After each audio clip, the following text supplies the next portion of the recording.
Welcome to African Folktales by Eri. Please don't forget to hit the like button and subscribe for more interesting stories. Also to share with friends and family. Now, sit back, relax, and let the story begin. The city of Nduma rose from the plains like a concrete forest, its tall buildings competing with the ancient baobabs that once ruled this land. By day, the sun reflected off the glass windows of banks and government offices, while by night, the city glowed with thousands of lights that outshone the stars above. In this bustling city, filled with noise and ambition, 5 individuals wandered separately, each carrying a burden invisible to those who passed them on the busy streets. Amora sat on a bench in Central Park, watching as office workers in crisp suits hurried by. 3 years ago, she had been certain she would join them. She was a mathematics genius, the girl who solved complex equations that left her university professors shaking their heads in astonishment. Amora was the first from her village to graduate with a first-class degree. Now she clutched a folder containing her resume, the same one she had taken to 12 interviews this month alone. Each time, the result was always the same: you have very impressive qualifications, but we are looking for someone with more experience. How could she gain experience when no one would give her a chance? Her phone buzzed. It was her mother calling again. Amora took a deep breath before answering. "My daughter. Any good news today?" The hope in her mother's voice felt like a knife to Amora's heart. "Not yet, Mama. But I have 2 more applications to submit this afternoon. Do not worry. Your father told the whole village that your big job is coming soon. We are all praying for you." Amora closed her eyes. Back home, they had slaughtered their fattest goat when she graduated. The village had celebrated for 3 days, proclaiming, "Our daughter will bring development. She will build a clinic for our community." "I have to go, Mama. The battery is low." It was a lie, but she couldn't bear to say anything more hopeful. On the other side of the city, Kwame carefully balanced on a ladder, painting the wall of a small shop. His engineering degree was safely stored in a metal box under his bed to keep it from getting stained with paint. After 4 years of studying structural engineering and graduating at the top of his class, where he designed an award-winning bridge for his final project, here he was, painting walls for his uncle's friend. "You're lucky," his uncle often reminded him. "Many graduates have no work at all." Kwame knew this was true. Yet, each time he picked up a paintbrush instead of drafting tools, something inside him withered a little more. In the busy Karibu market, Femi arranged tomatoes into neat piles at her aunt's vegetable stall. With swift movements honed by 2 years of practice, she sorted the ripe from the overripe, calculating prices and making change without needing to think. Before this, she had applied her quick mind to analyzing literature, writing papers on post-colonial themes in African writing that her professor submitted to international journals. She had been the literature scholar, the writer who would share Africa's stories with the world. "Mama Femi. How much for 5 tomatoes?" called a customer. She plastered on a smile and slipped easily into market banter, pushing away memories of lecture halls and libraries, of dreams that now seemed childish in their ambition. As evening fell, Zay cleaned the floors of Nduma National Bank, maneuvering her mop around the feet of late-working executives who never glanced down to notice her. Her political science degree had promised pathways to shape national policy. Now, she was shaping only the patterns of soapy water on marble floors. Every night, she changed from her cleaner's uniform into a smart dress before boarding the bus home. She couldn't bear for her neighbors to see how far the future ambassador had fallen. In a small internet cafe with flickering lights and slow connections, David helped elderly customers check their email and taught children how to play computer games. Once, he had programmed innovative apps in the university computer lab, staying up all night to perfect code that his professor said could revolutionize local healthcare. He was the computer science genius who would bring African solutions to African problems. Now, he reset forgotten passwords and fixed printer jams for a daily wage barely enough to cover food and rent. These 5, Amora, Kwame, Femi, Zay, and David, had once been inseparable. They were the 5 stars of their university, each shining with brilliant potential. Now, their light had dimmed after years of rejection, watching less qualified but well-connected classmates step into positions of power and influence. They had stopped meeting and stopped calling each other. How could they face friends who had witnessed their former glory? It felt better to suffer alone than to see pity in familiar eyes. But fate, or perhaps something more deliberate, was about to draw these scattered stars back into a constellation. The rain came suddenly, as it often did in Nduma. One moment, David was walking home from the internet cafe, and the next, water poured from the sky in sheets, turning roads into rivers within minutes. He ducked into the nearest building, an old community center he had passed many times but never entered. Inside, the lights were dim, and the air smelled of dust and old books. He shook the water from his clothes and peered around. "Hello. Is anyone here?" he called out. "Back here, young man," replied a voice from deeper inside the building. David followed the sound down a corridor until he reached a large room filled with tables. To his surprise, each table was equipped with a computer, not brand new models, but not outdated either. Against one wall stood a shelf filled with circuit boards, wires, and electronic components. At the far end of the room, an elderly man was sweeping the floor with slow, careful movements. He wore the blue uniform of a janitor, but something about his posture suggested he was more than just a cleaner. "Sorry to intrude," David said. "I was caught in the rain." The old man leaned on his broom. "Rain brings new life. Always welcome here." He gestured around the room. "Sit. Wait until it passes." David approached one of the computers curiously. "Is this a school?" he asked. The old man chuckled. "Of sorts. I call it the Innovation Hub. No certificates here, only learning." As David looked closer, he realized the computers had been modified, parts had been replaced, and systems were customized in ways he'd never seen before. "You did all this?" he asked, astonished. The janitor, Mzijokaya, held up his calloused hands. "These hands have been taking things apart and putting them back together for 50 years. For 30 years, I cleaned at Nduma University. Every night, I listened outside classroom doors. Professors thought no one heard them but their students, but I heard everything." David's attention was caught by a half-assembled device on a nearby table. "Is that a solar-powered mobile charging station?" "You have good eyes," Mzijokaya said with approval. "Yes. It's for rural areas without electricity. The young people here are building 10 of them for the northern villages." Before David could respond, the door burst open, and a drenched figure hurried in, Kwame, his paint-spattered clothes now soaked with rain. The two former friends froze, staring at each other in shock and embarrassment. "David," Kwame said finally. "I was just," David gestured vaguely. "The rain." An awkward silence stretched between them, filled with 3 years of avoided calls and declined invitations hanging in the air. Mzijokaya observed them with knowing eyes. "Another visitor brought in by the rain," he commented, seeming unsurprised. "Perhaps you both need shelter longer than you think." As the storm intensified over the next hour, the door opened 3 more times. First came Femi, huddled under a plastic sheet that had provided more protection than herself. Next was Amora, clutching her folder of resumes, now wet at the edges.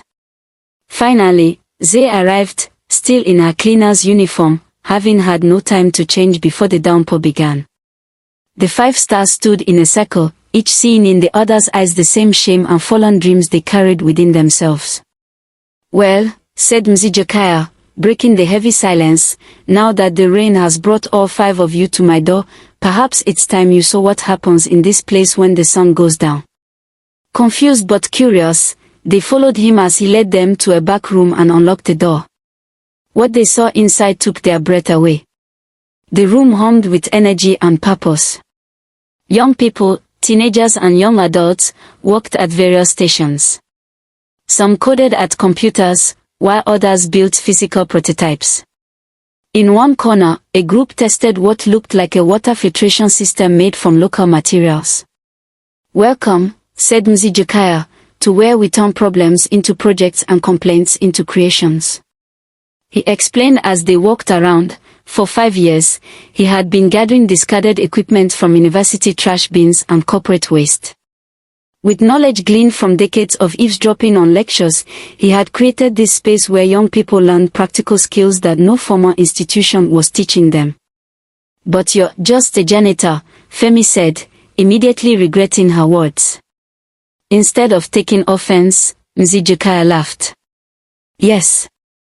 Just a janitor who has spent more hours in university classes than most professors. My ears work very well, and my hands remember what they hear," he said, tapping his head. "No certificate on my wall, but solutions in my mind." He introduced them to the young innovators, a girl who had failed her school exams but could now build circuits with scavenged parts, and a boy who had dropped out to support his family but was now developing apps that local businesses paid him to use. "Why have you brought us here?" Zai finally asked. Mzee's expression grew serious. "For 3 years, I have watched the 5 Stars of Nduma fade. The mathematics genius is now calculating how many days until rent is due. The engineer is painting walls instead of building them. The literature scholar is counting tomatoes instead of publishing stories. The political scientist is cleaning floors where policy is made. The programmer is showing grandmothers how to send emails." They stared at him, shocked by how much this stranger knew about them. "How do you know all this?" Amara whispered. "The janitor sees everything but is seen by no one," he replied simply. "Now tell me, did your first-class education teach you how to turn knowledge into solutions when no job awaits? Did it prepare you for a world where connections matter more than certificates?" His words stung because they resonated with truths none of them had been ready to confront. "The system has failed you," he continued. "But perhaps you have also failed yourselves by believing that your worth depends on who employs you rather than on what you create." Outside, the rain continued to fall, but inside, something long dormant began to stir within 5 brilliant minds who had nearly forgotten their own power. They sat in a circle on floor cushions in a small back room that Mzee called his thinking space. Outside, the young innovators continued their work, the sounds of their activity creating a gentle backdrop to the conversation. "Each of you," Mzee said, "carries not just a certificate but a gift. Yet you've buried this gift under shame and disappointment." He turned to Amara, the mathematician who sees patterns where others see only chaos. To Kwame, the engineer who understands how to build structures that last. To Femi, the storyteller who knows how to make complex ideas simple. To Zai, the political scientist who understands how power flows through systems. And finally, to David, the programmer who can translate human problems into digital solutions. He placed a wooden box in the center of their circle and opened it to reveal 5 small carved figurines, each in a different shape. "In our traditional stories," he said, "there is a tale about 5 heroes who forgot they were heroes until an ordinary person reminded them of their true nature." He handed each of them a carving that seemed to be chosen specifically for them. "For 1 month," he continued, "come here after your day jobs. Give me 2 hours each evening. Let us see what happens when 5 buried stars excavate themselves." They should have questioned this strange proposal from a janitor they barely knew. They should have been suspicious of his motives or doubtful of his methods. But when you have nothing left to lose, even unlikely hope becomes worth grasping. So, they agreed. During the first week, Mzee did not allow them to work on technology or innovations at all. Instead, he had them share their stories, not just of academic success, but also of the barriers they faced since graduation. Kwame spoke of arriving at interviews only to find that the position had already been promised to the son of a government official. Zoe described watching junior employees she had trained get promoted over her because they belonged to certain families or ethnic groups. Amara admitted to applying for positions far below her qualifications, only to be told she was overqualified, which everyone knew meant they didn't believe a woman could do that job. Femi revealed how potential employers hinted at private meetings where her job application could be discussed further. David explained how his innovative healthcare app had been dismissed by a hospital administrator who later launched a similar system developed by his nephew's company. As they shared these painful truths they had kept hidden even from each other, something began to shift. The shame that had isolated them transformed into shared understanding and, gradually, into anger, not the destructive kind, but the type that fuels change. "Now," said Mzijokaya at the end of that first week, "you see that your struggles are not due to a lack of brilliance or effort, but rather from systems designed to maintain power where it already resides." During the second week, he took them into communities around Nduma, not as experts bringing solutions, but as listeners seeking to understand problems. They spoke with market women who needed better ways to preserve food without reliable electricity. They met young mothers who walked miles for clean water because local pipes meant to serve their neighborhood had been diverted to supply a wealthy official's private swimming pool. They talked with small business owners who lost customers during frequent power outages but could not afford generators. They listened to students studying under streetlights because they had no lighting at home. Mzijokaya explained to them that the true purpose of knowledge is not to elevate oneself above problems but to draw closer to them in order to understand them deeply. By the third week, something remarkable began to happen. The 5 stars started making connections between the issues they had witnessed and the knowledge they possessed. Amara realized that her mathematical skills could help market women track inventory and calculate prices more effectively. Kwame recognized that his engineering knowledge could be applied to create low-cost water filtration systems using locally available materials. Femi discovered that her communication skills could help translate complex technological solutions into forms that community members could easily understand and use. Zoe understood how her knowledge of political systems could assist communities in navigating bureaucracy to demand their rights to basic services. David began envisioning apps that could connect local problems with local solutions, bypassing corrupt intermediaries. As the 4th week began, Mzijokaya said, "Now, you will create something together. This is not for a grade or for employment, but because your communities need what only you can create." For the final week, the team worked tirelessly, combining their skills to develop a prototype system they called Community Power, which encompassed both a physical technology and a digital platform. The physical component, primarily designed by Kwame and David, was a modular solar power system that could be built using mostly locally available materials and easily maintained by users with minimal training. The digital component, led by David with input from the others, was an app that enabled communities to coordinate energy usage, track maintenance needs, and even develop micropayment systems for long-term sustainability. Amara focused on creating mathematical models to optimize power distribution based on usage patterns, while Femi produced clear and accessible documentation and training materials suitable for varying literacy levels. Zoe mapped the regulatory landscape and identified pathways to implement the system without getting entangled in bureaucracy prone to corruption. As the month concluded, they presented their prototype to Mzijokaya and the young innovators at the hub. The old janitor listened attentively, posed challenging questions, and ultimately nodded in approval. "You have rediscovered your brilliance," he said. "But this is only the beginning. The real test lies ahead, transforming this idea into a reality in a world that has told you repeatedly that you don't matter." The 5 looked at one another, a new resolve igniting in their eyes. Something had been awakened during this month, not just their individual talents, but their belief in their collective power. "We are ready," Amara declared on behalf of the group. "But we need a place to work and equipment." Mzijokaya smiled. "The Innovation Hub has space for a new project team. Tomorrow, I will show you where the real magic happens." The next day, he led them to the building's basement, a large space filled with equipment far more advanced than what they had encountered upstairs. For 30 years as a university janitor, I collected what others discarded, he explained. One department buys new computers and throws out the old ones.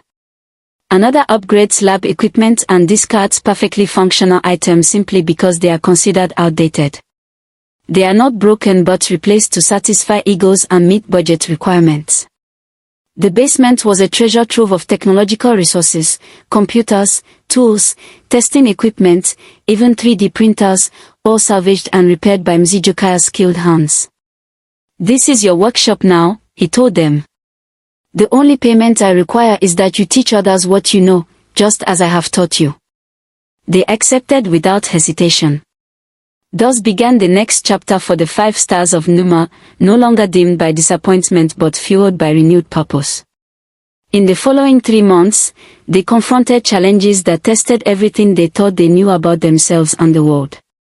By day, they continued their survival jobs. Amora tutored mathematics, Kwame painted walls, Femi sold vegetables, Zay cleaned floors, and David helped at the internet cafe. These jobs, once sources of shame, became merely a way to earn necessary funds while they pursued building something of their own. By night, they worked at the Innovation Hub, refining their community power system and learning from the young innovators who used the space. They faced numerous challenges. Their prototype failed repeatedly during testing, and materials they thought would be readily available proved difficult to source affordably. Additionally, government regulations seemed designed specifically to hinder community-led initiatives. One evening, after a particularly frustrating day when nothing worked as planned, Kwame threw his tools down in anger. This is hopeless. We are fooling ourselves. Who are we to think we can succeed where even well-funded projects have failed? A heavy silence fell over the workspace until Femi spoke up. My grandmother used to tell a story about 5 ants trying to move a dead grasshopper. The others looked at her with a mix of confusion and irritation, but she continued. Each ant alone could not budge the grasshopper. Together, they could move it slightly, but not far. They were ready to give up when the smallest ant suggested they find a different path, not trying to move the grasshopper over rough ground, but floating it down a small stream. She looked at each of her friends. Maybe we're trying to move our grasshopper over rough ground when we should be looking for a stream. That simple story shifted their perspective. Instead of battling against resource limitations, they began designing with those constraints in mind. Instead of fighting regulations head-on, they sought legal pathways to navigate through them. They realized their greatest advantage was their deep understanding of the local context, something that outside experts and foreign-educated officials often overlooked. Gradually, their system took shape, more robust, more adaptive, and more suited to the communities it was designed to serve than their original concept. They tested it first in Momo Firoho's small restaurant, a popular local eatery that struggled with frequent power outages. The solar system they installed was modest but reliable, providing enough electricity to keep basic operations running even when the grid failed. Word spread quickly. Other business owners came to see the system in action, and community leaders asked questions about cost and maintenance. When the local newspaper published a small story about their innovative local solution to power problems, they landed their first paying client, a medical clinic in need of reliable electricity for refrigerating vaccines.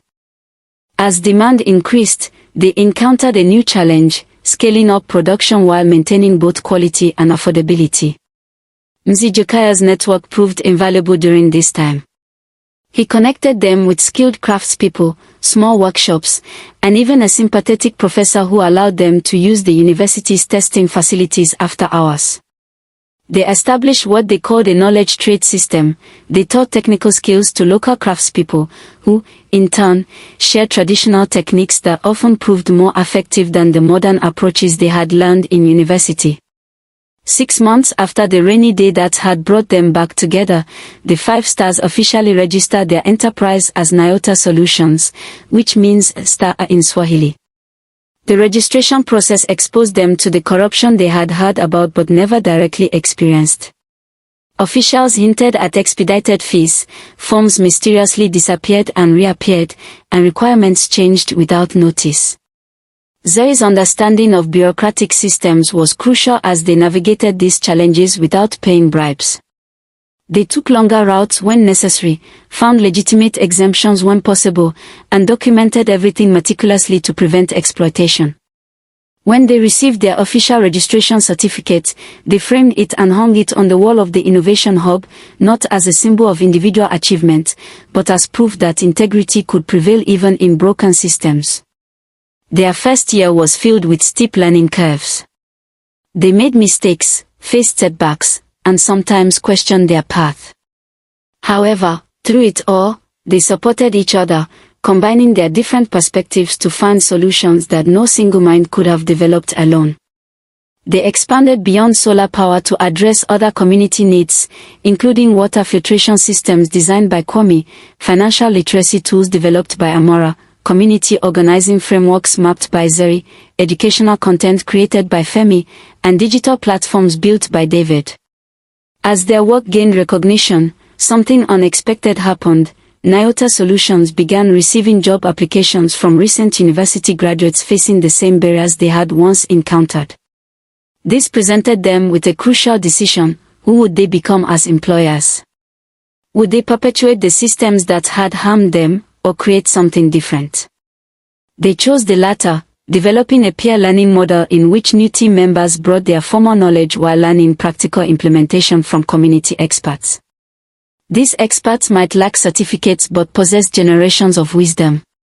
2 years after the fateful rainstorm, Nyota Solutions employed 27 people and had implemented projects in 36 communities across the region. Their office, a renovated warehouse in a neighborhood others had abandoned, became known as a place where brilliance was valued regardless of how it was packaged. Solutions emerged from unlikely collaborations between the formally educated and the traditionally wise. And what of the 5 stars themselves? Amara had become known as the financial doctor, helping small businesses and community cooperatives develop sustainable economic models. Kwame led engineering teams that combined modern techniques with indigenous knowledge to create infrastructure solutions perfectly adapted to local environments. Femi's gift for communication had evolved into a powerful methodology for knowledge sharing across different educational levels, languages, and cultural contexts. Zoe's understanding of political systems made her a respected advocate who could navigate government structures without compromising integrity. And David's programming skills now supported platforms that connected resources, knowledge, and needs across communities that had previously worked in isolation. They had not become what they once imagined, employed in prestigious institutions and working in glass towers, but had instead built something more meaningful, a bridge between the knowledge they had gained and the communities that needed it most. One evening, 3 years after the rain had brought them together, the 5 stars gathered in Mzijokaya's thinking space. The old janitor, now in his 70s but still sharp-eyed and firm-handed, had called them for what he described as an important ceremony. They sat in the same circle where they had once shared their pain and begun their journey of rebuilding. Now they came not as broken graduates but as leaders of a growing enterprise that was changing lives across the region. Mzijokaya placed 5 envelopes in the center of the circle. 3 years ago, he said, 5 brilliant minds believed their worth was measured by who would employ them.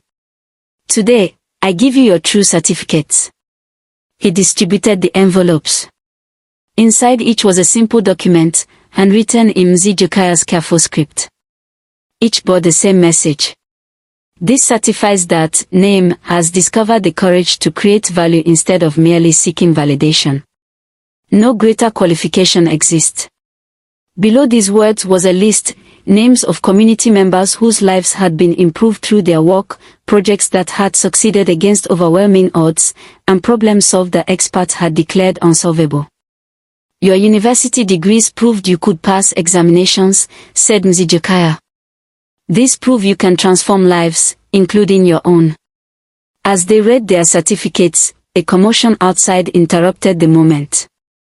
The door burst open, and a group of young people rushed in, students from the university, clutching papers and looking agitated. Mzijokaya, one called. They've announced the required internship placements. All the good positions have gone to the connected students, as usual. We've been assigned to file papers at government offices that don't even need our help. The 5 stars exchange glances, remembering their own similar experiences. But instead of the helpless anger they had once felt, they now recognized an opportunity. Amora stood. Nyota Solutions will offer 10 internship positions starting next month. Real work, real projects, real impact. The students stared in disbelief. You would take us? Without connections? Without bribes? We will take the best minds with the strongest commitment, said Kwame. Nothing else matters. That evening marked another turning point, not just for the 5 stars or the frustrated students, but for Nduma itself. A new pathway was opening, one that valued merit over connections, impact over appearances, and character over certificates. In the years that followed, Nyota Solutions grew from a local innovation enterprise to a regional model studied by universities and development agencies. The Innovation Hub expanded to 3 locations, each serving as an incubator for ideas that addressed real community needs. The 5 stars became known not just for what they built but for how they built it, with integrity, respect for local knowledge, and a commitment to creating opportunities for those the system had failed. They faced challenges, of course. Established interests tried to block their progress when traditional power structures felt threatened. Regulatory hurdles appeared suddenly when their solutions outperformed expensive government projects. Competitors with political connections attempted to undermine their work. But for each obstacle, they found a path forward, sometimes around, sometimes through. Dear viewers, thank you for joining me for this tale of the 5 stars of Nduma.